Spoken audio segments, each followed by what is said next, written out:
பொதுவாக மனிதன் எதையாவது சாதித்த பிறகு உலகம் அவனை அங்கீகரிக்கிறது.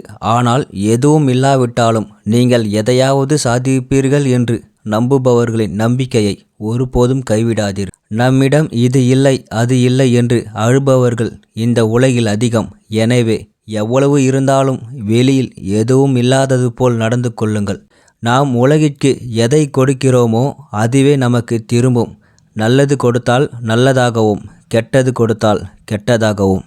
கிடைத்ததை வைத்து திருப்தி கொள்வது நல்லதுதான். ஆனால் விரும்பியதற்காக போராடுவதில் தவறில்லை. பெரிய சாதனைகளை பெற வேண்டுமானால் தேவையற்ற இன்பங்களை தியாகம் செய்யக்கூடாது. கோடையின் உக்கிரமான வெப்பம், பருவமழை மற்றும் இயற்கை உருவாக்கிய பல இடையூறுகளை எதிர்த்து நிற்கும் ஒரு பெரிய மரம் போல வாழ்க்கையில் சிரமங்கள் ஏற்பட்டாலும் தைரியமாக நிற்க வேண்டும். எளிதான விஷயங்களை ஒதுக்கி வைத்துவிட்டு உங்கள் கடின உழைப்பால் என்ன சாதிக்க முடியும் என்று சிந்தியுங்கள். ஏனெனில் அவை உங்கள் புகழை அதிகரிக்கும். எல்லோரும் ஒரு நாள் சாகத்தான் போகிறார்கள். ஆனால் அந்த மரணத்திற்கு பிறகும் நம்மை பற்றி உலகம் பேசும் வகையில் நாம் வாழ்ந்து சாக வேண்டும். அதுதான் உண்மையான வெற்றி.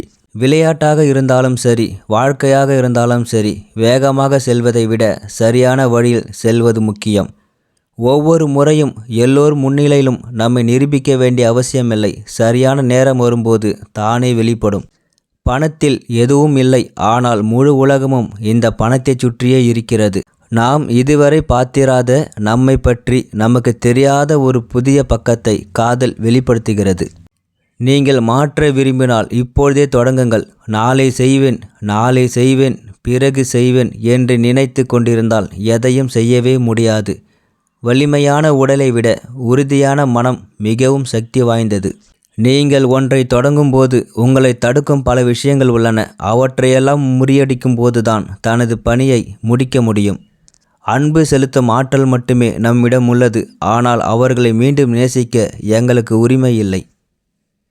இந்த காலகட்டத்தில் இளைஞர்கள் சூதாட்டத்தில் ஈடுபட பழகி கடனில் சிக்கி நஷ்டமடைகின்றனர். பின்னர் அவர்கள் எப்படி கட்டுவது என்று தெரியாமல் தற்கொலை செய்து கொள்கின்றனர். ஒன்றை நினைவில் வையுங்கள் நண்பரே, கண்ணீரும் வியர்வையும் இல்லாமல் எதுவும் வராது.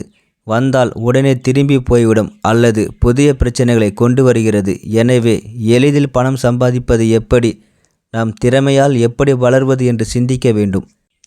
நம் அன்புக்குரியவர்கள் நம்முடன் இருந்தால் அயோத்தியிலும் அப்படித்தான், வனப்பகுதியிலும் அப்படித்தான். இரண்டிற்கும் பெரிய வித்தியாசமில்லை. ஒரு நாளைக்கு 5 நிமிடம் கூட உங்களுடன் பேசுங்கள். அது உங்களுக்கு அறிமுகப்படுத்தும். யாரோ உங்களை பார்த்து கொண்டு ஏதோ செய்கிறார்கள் என்று பாசாங்கு செய்வது அல்ல. உங்களுக்காக உழைத்து உங்கள் அழகான எதிர்காலத்துக்காக பாடுபடுங்கள். அது எதிர்காலத்தில் உங்களுக்கு எல்லையற்ற மகிழ்ச்சியை தரும். பணம் செலவு செய்வது எளிது, சம்பாதிப்பது கடினம். ஆனால் சம்பாதித்த பணத்தை சேமிப்பது அதைவிட கடினம். உலகம் உங்களை சீண்டினாலும் பரவாயில்லை, ஆனால் உங்கள் பணத்தை வீணாக்காதீர்கள். யாருக்கு தெரியும், இன்று உங்களை இப்படி குற்றம் சாட்டிய அதே நபர்களுக்கு நாளை பணம் தேவைப்படலாம் மற்றும் உங்கள் முன் அணைக்கலாம். எந்த ஒரு மோசமான காரியமும் முதலில் சிறிதளவே தொடங்கும். ஆனால் பின்னர் அது ஒரு பழக்கமாகி நம்மை அதற்கு அடிமையாக்குகிறது. அப்படியென்றால் நாம் அப்படி ஏதாவது அடிமையாகி விடுகிறோம் என்று உணர்ந்தால் அதை ஆரம்பத்திலே துண்டித்துவிட வேண்டும். நம்மிடம் இருப்பது இல்லை, நம்மிடம் இருப்பதை நாம் எவ்வாறு பயன்படுத்துகிறோம் என்பதை பொறுத்தே நமது ஞானம் அமைகிறது. எதிரி உன்னை விட எவ்வளவு வலிமையானவனாக இருந்தாலும் அவனிடம் இன்னும் ஒரு பலவீனம் இருக்கிறது. அந்த பலவீனத்தை பிடித்து அடித்தால் தரையில் விடுவார்கள். உடல் பயிற்சியால் நமது உடல் வலுப்பெறுவது போல மூளையும் வலுப்பெறும். எப்பொழுதும் ஏதாவது செய்து அதை அதிக சக்தி வாய்ந்ததாக ஆக்குங்கள். அப்பொழுதுதான் இந்த போட்டி யுகத்தில் முன்னேற முடியும். குறுகிய மனப்பான்மை கொண்ட ஒரு மனிதன் எளிய பணிகளை கூட கடினமாக்குகிறான். ஆனால் ஒரு புத்திசாலி மனிதன் புத்திசாலித்தனமான சிந்திப்பதன் மூலம் கடினமான பணிகளை எளிதில் முடிக்க முடியும். உங்களுக்கு பின்னால் இருப்பவர்களை பார்க்காமல் உங்கள் திறமையை பார்த்து ஒரு படி முன்னேறுங்கள். வெற்றி உங்களுடையதாக இருக்கும். நாம் எதை செய்ய விரும்புகிறோமோ அதை உண்மையுடன் செய்ய வேண்டும். தேவைப்படும் போது மட்டும் வாழ்த்துபவர்களை பற்றி கவலைப்பட வேண்டாம். அவர்கள் இருளில் இருக்கும்போது அவர்கள் உங்களை நினைவில் கொள்கிறார்கள். அறிவு என்பது சம்பாதிப்பதில்லை, அது நமது அறியாமையை போக்குவதால் வருகிறது. நன்மைக்காக 10 பேர் ஒரு முறை கும்பிடுவது தவறல்ல. ஆனால் மற்றவர்களின் புகழுக்காக உங்கள் ஆளுமையை பணய கைதியாக வைக்காதீர்கள். இந்த உலகில் வார்த்தைகளின் சக்தி எதுவும் இல்லை. சரியாக பயன்படுத்தினால் அதிசயங்களை செய்யலாம். ஏதாவது கடினமாக இருக்கும்போது நடுவில் நிறுத்துவது போல் இருக்கும். பணியை ஒரு முறை செய்து முடிப்பதால் ஏற்படும் பலன்களை நினைவு கூர்ந்தால் கிடைக்கும் உற்சாகத்துடன் நிறுத்தாமல் செய்து கொண்டே இருப்போம்.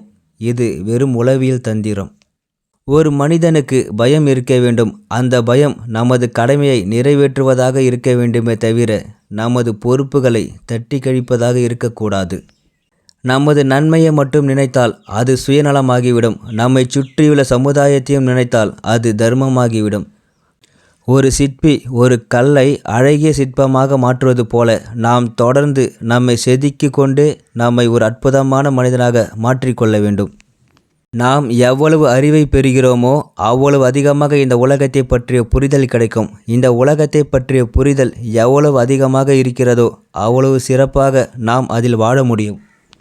ஒரு மனிதனின் உண்மையான ஆற்றல் அவன் வெற்றி பெறும்போது வெளிப்படும், அவன் தோற்கும்போது அல்ல. அந்த தோல்வியில் இருந்து மீண்டும் தன்னை சீர்திருத்தி கொண்ட விதம் அவனுடைய மன உடல் சக்தி மற்றும் தந்திரங்களை காட்டுகிறது. எப்பொழுதெல்லாம் அகங்கார உணர்வு நமக்குள் வளர்கிறதோ அப்பொழுதெல்லாம் நாம் தானாக மற்றவர்களை இழிவாக பார்க்கிறோம். இது எதிர்காலத்தில் மற்றவர்களை விட நமக்கு அதிக பாதிப்பை ஏற்படுத்தும். எனவே நாம் எவ்வளவு அறிந்திருந்தாலும் நமது சாதனைகள் எவ்வளவு பெரியதாக இருந்தாலும் நாம் பணிவாக இருக்க கற்றுக்கொள்ள வேண்டும். நாளை என்ன நடக்கும் என்று யாருக்கும் தெரியாது. அதனால் சச்சரவுகள் இல்லாமல் நால்வரும் சேர்ந்து மகிழ்ச்சியாக வாழ்வோம். காலம் ஒன்று சேரவில்லை என்று நொண்டி சாக்கு சொல்லாதவர்கள், உதவாதவர்கள், சொந்தமாக உழைத்து சாதகமற்ற சூழ்நிலைகளை தமக்கு சாதகமாக மாற்றிக்கொள்வார்கள். இப்படிப்பட்டவர்களுக்கு முன்னால் விதியும் தலைகுனிந்துதான் செய்யும். நம் வாழ்வில் 2 தேதிகள் முக்கியமானவை. பிறந்த தேதி, இறந்த தேதி நமது கல்லறையில் எழுதப்பட்டுள்ளன. ஆனால் அந்த 2 தேதிகளுக்கு இடைப்பட்ட இடையில் நாம் செய்தது மட்டும்தான் அனைவருக்கும் ஞாபகம் வருகிறது. வாழ்க்கையில் நீங்கள் விரும்புவதை விட அதிகமாக பெறுவதற்கான ஒரே வழி ஒரு சிறந்த சாகசத்தை கொண்டிருப்பதுதான். உலகில் எத்தனை ஆண்டுகள் வாழ்கிறோம் என்பது முக்கியமல்ல, அந்த ஆண்டுகளில் நாம் எவ்வளவு மகிழ்ச்சியாக வாழ்கிறோம் என்பதுதான் முக்கியம். என்னால் இந்த உலகத்தை மாற்ற முடியும் என்ற பைத்தியக்காரத்தனமான நம்பிக்கை உள்ளவர்களால் மட்டுமே இந்த உலகத்தை மாற்ற முடியும். வாழ்க்கையில் நமக்கு பிடித்தமான ஒன்றை செய்கிறோம் என்றால் அதை யாரோ ஒருவர் நமக்கு நினைவூட்டுகிறார். மன அழுத்தமே தேவையில்லை. நமது இலக்கு அதை நோக்கி செயல்பட வைக்கிறது. ஒரு விஷயத்தை பற்றி தெரிந்து கொள்வது முக்கியமல்ல, அதை சரியான இடத்தில் எப்படி பயன்படுத்துவது என்று தெரிந்து கொள்ளுங்கள். விரும்புவது மட்டுமே முக்கியம், அதில் எப்படி வேலை செய்வது என்று தெரியும். தன்னை நம்புபவன் மற்றவர்களின் நம்பிக்கையும் பெற முடியும். தன்னை நம்பாதவன் எப்படி மற்றவர்கள் நம்பிக்கையை பெற முடியும்? நம் மனதை கட்டுப்படுத்த முடியாவிட்டால் அதுவே நமக்கு பிரதான எதிரியாகிவிடும். நண்பரே, இறுதியான ஒரு வார்த்தை. வாழ்க்கையில் நாம் விரும்பும் அனைத்தும் பயத்தின் மறுபக்கத்தில் உள்ளது. அந்த அச்ச சுவரை உடைக்கும் போது நாம் விரும்புவதை பெறலாம். அதை எழுதி வை.